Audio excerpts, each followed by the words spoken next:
السلام علیکم ورحمۃ اللہ وبرکاتہ۔ بسم اللہ الرحمن الرحیم۔ اللہم صلی علی محمد و آل محمد۔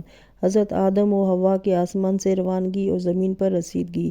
حضرت آدم علیہ السلام و جناب حوا کچھ 6 گھنٹے جنت میں گزار کر، جو اس دنیا کے حساب سے 500 سال ہوتے ہیں، جنت کے درختوں کے پتوں میں لپٹے ہوئے حضرت جبرائیل کے ہمراہ ہوا میں اڑتے ہوئے بروایت طبری ماہ نیسان یوم جمعہ بساط ہفتم، بروایت یعقوبی بساط نہم، بروایت مجلسی 25 ذوالقعدہ کو زمین پر پہنچے۔ جبرائیل جب جناب حوا کو جدہ میں اور جناب آدم کو کوہ صراء پر پہنچا کر واپس جانے لگے تو حضرت آدم علیہ السلام تنگ و دل و شدید گریہ آغاز نہانند سخت پریشان ہوئے اور انہوں نے رونا شروع کر دیا اور کہا کہ مجھے بے یار و مددگار چھوڑ کر کہاں جا رہے ہو؟ حضرت جبرائیل نے فرمایا کہ میں تحمیل خداوندی سے مجبور ہوں اور میرا فوراً واپس جانا ضروری ہے۔ یہ کہہ کر وہ نظروں سے غائب ہو گئے۔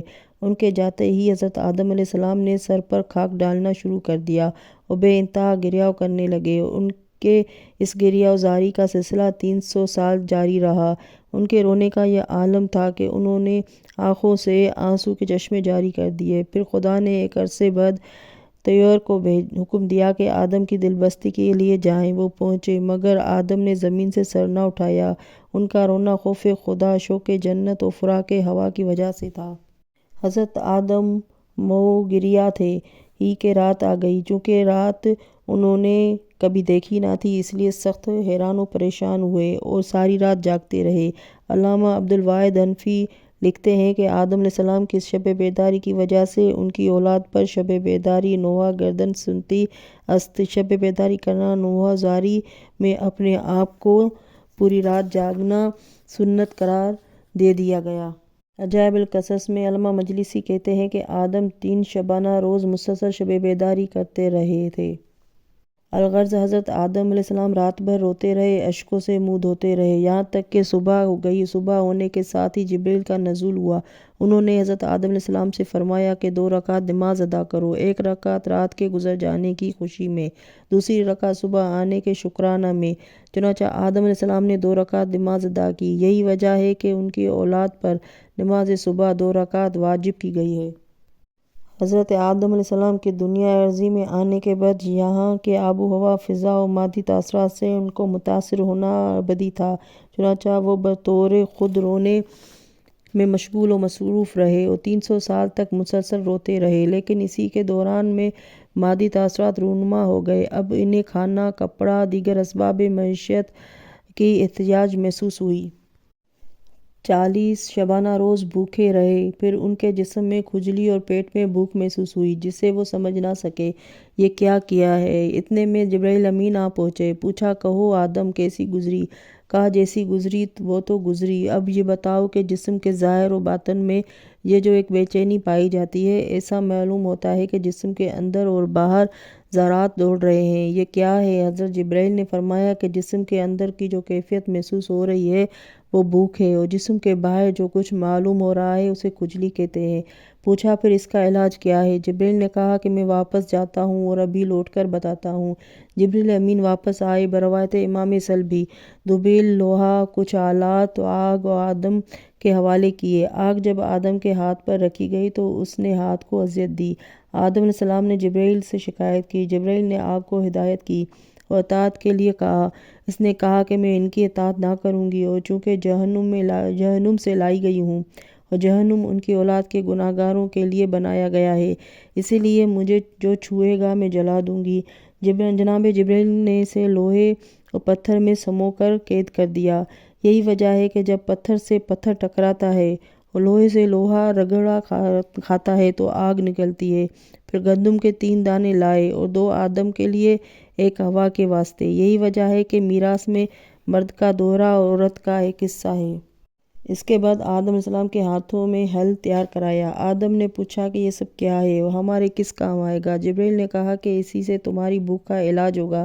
ہل بنوانے کے بعد جوتنا سکھایا، پھر بونا بتایا، پھر اسے صاف کرنے کی تعلیم دی، پھر 2 پتھروں کے ذریعے سے پیسنا بتایا، پھر آٹا گوندھنا بتایا اور اس کے بعد تنور کی ترکیب بتائی، پھر روٹی پکانا سکھایا، پھر کھانا بتایا۔ جب انہوں نے روٹی کھائی تو معدے میں ایک کیفیت پیدا ہوئی جسے سمجھ نہ سکے۔ یہ کیا ہے؟ جبرائیل نے پوچھا۔ انہوں نے کہا کہ اسے پیاس کہتے ہیں۔ پوچھا اسے کیوں کر دور کیا جائے؟ جبرائیل نے ایک کدال لا کر دیا کہ اس سے زمین کھودو۔ جب کھودا تو پانی نکلا، اسے پی لو۔ جب پیا تو تسکین ہوئی۔ ایک روایت میں ہے کہ خداوند عالم نے آدم علیہ السلام کے ہمراہ 30 قسم کے پھل ارسال فرمائے تھے، جن میں سیب، انار، انگور، اخروٹ، بادام، عناب، کھجور، شہتوت، تین اور امرود کو نمایاں حیثیت حاصل ہے۔ ایک روایت میں ہے کہ حضرت آدم علیہ السلام کے ہمراہ کچھ دوائیاں بھی ارسال کی گئی تھیں، جیسے زیتون، حلیلہ۔ تاریخ طبری میں جلد فسٹ میں ہے کہ حلیلہ و بلیلہ اور آملہ ان پھلوں کے نام ہیں جن کے درخت آدم علیہ السلام کے آنسوں سے پیدا ہوئے تھے۔ اور ایک روایت میں ہے کہ سونا بھی جنت سے بھیجا گیا ہے، یہی وجہ ہے کہ وہ کسی حال میں بھی پرانا نہیں ہوتا۔ علامہ عبدالواحد حنفی لکھتے ہیں کہ حضرت آدم علیہ السلام نے جو گندم بوئی تھی، اس میں سے ان کے حصے سے گندم ہی اور حوا کے حصے سے جو اگا تھا۔ ایک روایت میں ہے کہ حضرت آدم علیہ السلام نے روٹی تیار کرکے جدہ میں حضرت حوا کو بھیجی تھی، یہی وجہ ہے کہ عورت کے نان نفقہ کی ذمہ داری مرد کے سپرد ہوئی ہے۔ حضرت آدم و حوا نے 300 سال رونے آہوزاری کرنے کے بعد رحمت خداوندی کی توجہ کا استحقاق حاصل کر لیا۔ وہ مدتوں تک آنسو کی لڑی اور ابر اور ندامت کی جھڑی میں توبہ و استغفار کرتے رہے۔ بالآخر دریائے رحمت جوش میں آیا اور آب مغفرت خروش میں آیا۔ ذات باری نے ترس کھایا اور رحمت الہی نے رحم کیا۔ الہام ہوا، اے آدم، اب ان لوگوں کے واسطے سے دعائے مغفرت کرو جن کے نام ساق عرش پر لکھے ہوئے ہیں اور جن کے اشباہ تمہیں دکھائے جا چکے ہیں اور جن کے انوار تمہارے صلب میں ودیعت ہے، اور وہ نام یہ ہے: محمد صلی اللہ علیہ وسلم، علی و فاطمہ، حسن و حسین۔ حضرت آدم علیہ السلام نے فوراً ہاتھ اٹھا کر دعا کی: اللہم بہا محمد و علی و فاطمہ الحسن و حسین علیہ السلام۔ خدایا تجھے محمد و علی، فاطمہ، حسن و حسین کا واسطہ مجھے بخش دے اور میری کھوئی ہوئی عزت مجھے پھر عطا کر دے۔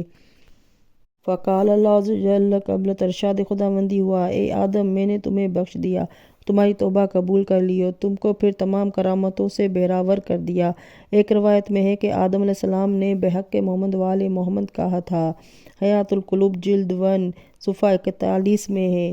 تفسیر مجمع بیان میں جلد 27 میں تفسیر صافی اور روضۃ الشہداء کتاب خصائص وحی مبین یحییٰ بن حسن بن تبریک میں۔